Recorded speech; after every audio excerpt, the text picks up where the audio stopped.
Hello, Cosplay World. As promised, here is a very quick tutorial. These are going to be Garnet's glasses from Steven Universe. Yes, my wife asked me to make them, and I'm like, those are so easy. Oh, no problem. I'll throw them together in a second. In fact, I might be keeping this audio because I might get it done in half an hour.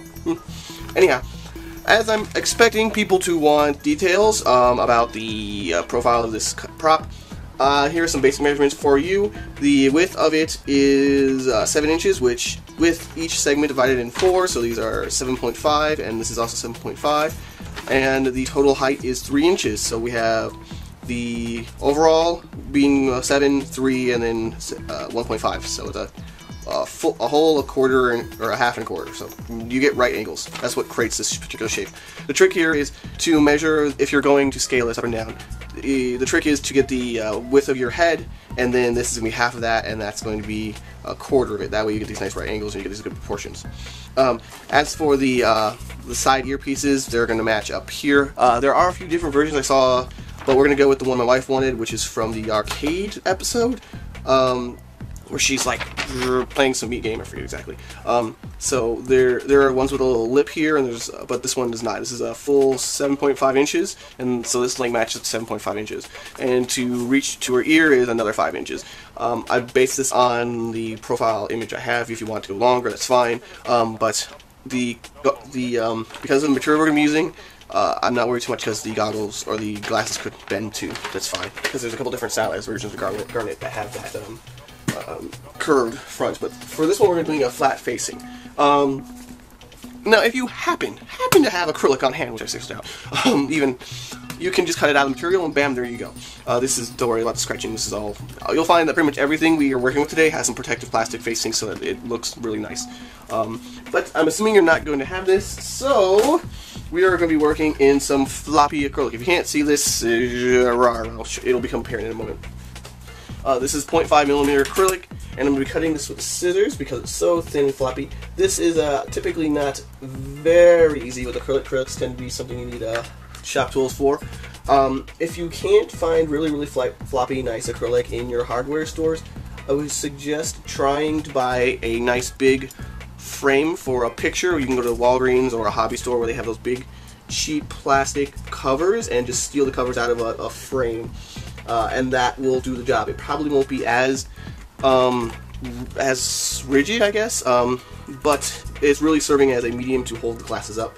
So anything that can support its own weight will get the job done. And I believe that I think Hobby Lobby has some really heavier gauge plastics for use in making stencils as well.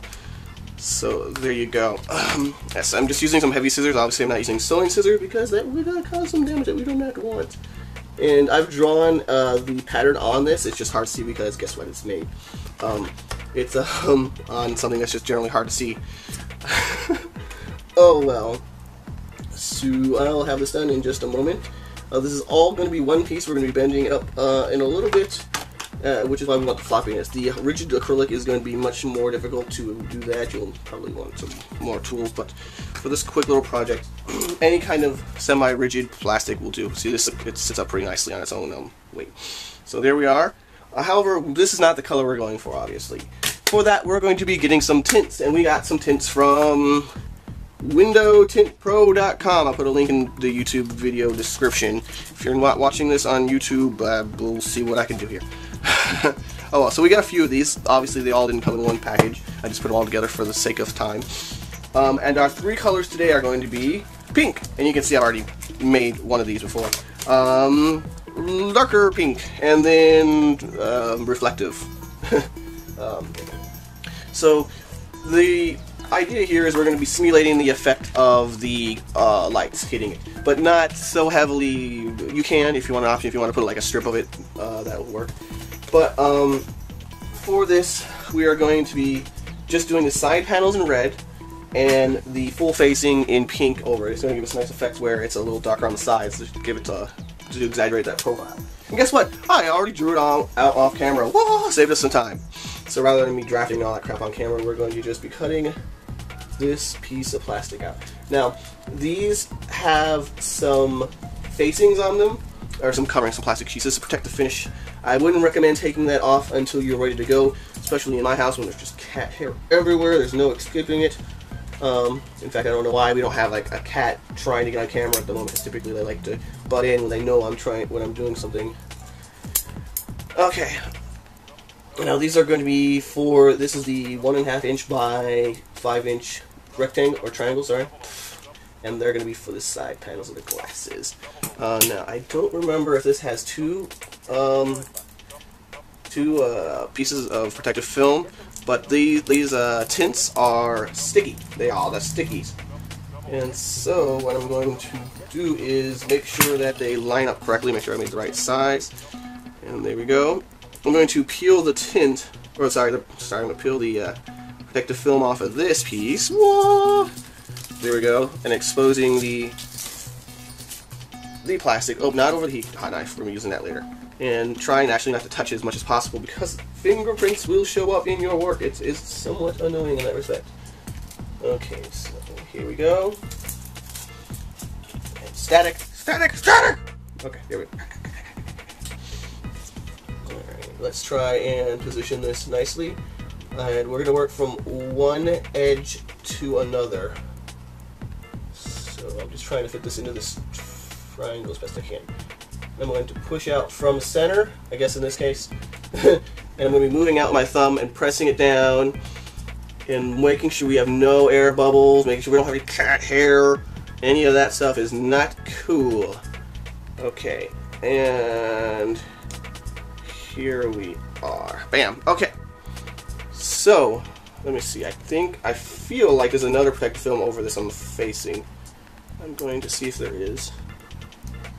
It's really hard to tell because yep, there is. Yep, there's a little bit of film there. It's really hard to tell because it's so thin and it's so transparent there. Bam. Okay, that's done. And we're gonna do the same thing on the other side here.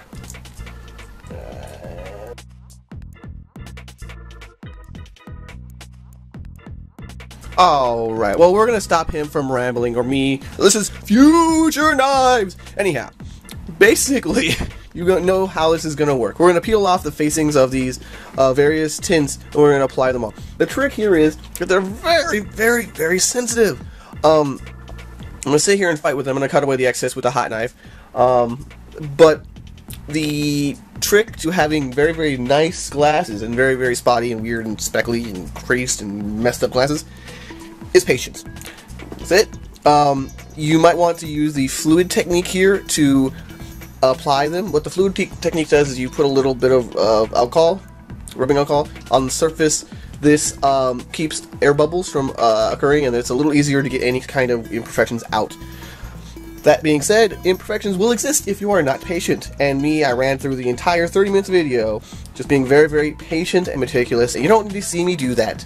You just need to see me very carefully do this, and you guys got it. It's pretty straightforward.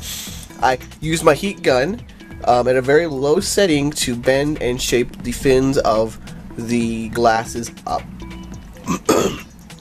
You really want to get it done on the first try.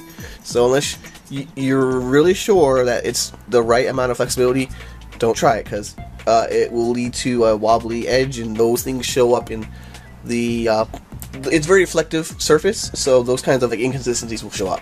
That's why you see me pressing the fins up against the ruler. I'm making sure that they remain flat and seamless. As I add the final layer over the front pink tint, it's not so much about being precise as I did with the last pieces.